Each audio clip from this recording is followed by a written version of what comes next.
కాళేశ్వరం ప్రాజెక్టుపై కాంగ్రెస్ బీఆర్ఎస్ మధ్య dialogue war continue అవుతుంది. కాంగ్రెస్ మంత్రులు చేస్తున్న విమర్శలకు నిరసనగా బీఆర్ఎస్ చేపట్టిన కాళేశ్వరం బాట కార్యక్రమం పెద్దపల్లి జిల్లాలో కొనసాగింది. బీఆర్ఎస్ నేతలు కోటిలింగాల వద్ద ఎల్లంపల్లి బ్యాక్ వాటర్ను పరిశీలించారు. మేడార నుంచి పంపు హౌస్, రామడుగు గాయత్రి పంపు హౌస్లను సందర్శించి కాళేశ్వరం జలాల ఎత్తిపోతల విధానాన్ని పరిశీలించారు. కాళేశ్వరం ప్రాజెక్టు తెలంగాణ ఆత్మగౌరవానికి ప్రతీక అని, ప్రాజెక్టుపై చేస్తున్న విమర్శలు అవగాహన లోపంతో కూడుకున్నవని ఆరోపించారు బీఆర్ఎస్ నేతలు. సాగు తాగునీటి అవసరాల కోసం నిర్మించిన కాళేశ్వరం ప్రాజెక్టును రాజకీయ వివాదాలకు పరిమితం చేయవద్దని ప్రభుత్వాన్ని కోరారు.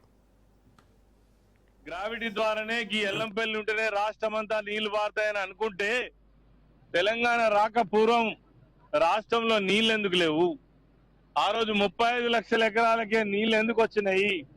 వరి పంట 68 లక్షలే ఎందుకు వండింది? కేసీఆర్ గారు వచ్చిన తర్వాత, కాళేశ్వరం ప్రాజెక్టు నిర్మాణం అయిన తర్వాత 1,60,00,000 ఎకరాలలో నీళ్లు ఎట్లా వచ్చినాయి? 2,68,00,000 పంట ఎట్లా వచ్చింది? దీనికి సమాధానం చెప్పాలి. ఒకవేళ ఎల్లంపల్లి ప్రాజెక్టు నుంచే మీరు కట్టినాం, మేము కట్టిన ప్రాజెక్టు నుంచే ఇలా నీళ్లు వారుతున్నాయని చెప్పేటువంటి అబద్ధం ఏదైతే చెప్తున్నావో, మరి ఆ ఎల్లంపల్లి నుంచే రాష్ట్రం అంతా 240 టీఎంసీల నీళ్లు వచ్చేటట్టుంటే ఆనాడు వైఎస్ రాజశేఖర రెడ్డి ప్రాణహిత చేవెళ్ల ప్రాజెక్టు నిర్మాణాని కోసం ఎందుకు మరి ఆ రోజు ప్రతిపాదన చేసిండ్రు? మంత్రులందరూ కూడా అవగాహన లేకుండా ప్రజలను తప్పుదో పట్టిస్తున్నారు. ముఖ్యమంత్రి గారికి ఒక సూచన చేస్తున్నాం.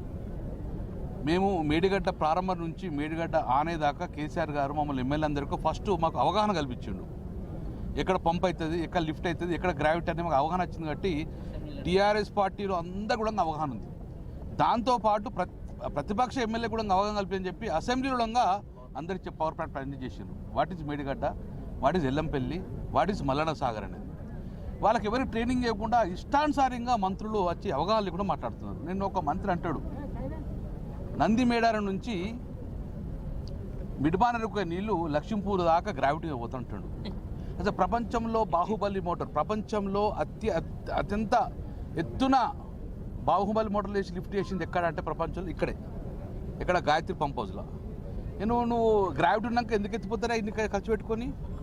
ఎవరు కానీ కొలతలు అనేది సముద్రం యొక్క ఎంఎస్ఎల్ మీన్ సీ లెవెల్ నుంచి కొలతలు చేస్తారు.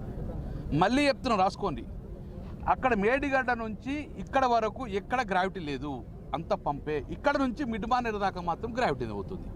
అన్నారం సుందిలాను ఎన్డీఏసీతో అసలు అడుగుడే తప్పు.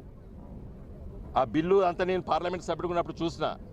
టీత్లెస్ టూత్లెస్ అథారిటీ అది. దానికి పనులు లేవు, నవల లేదు, దానికి సకంగా లేదు. ఎవడో దాంట్లో పని చేసే వాళ్ళు కూడా 10 మంది లేరు, పట్టుబడి 10 మంది కూడా ఎన్డీఎస్ఏ లేరు.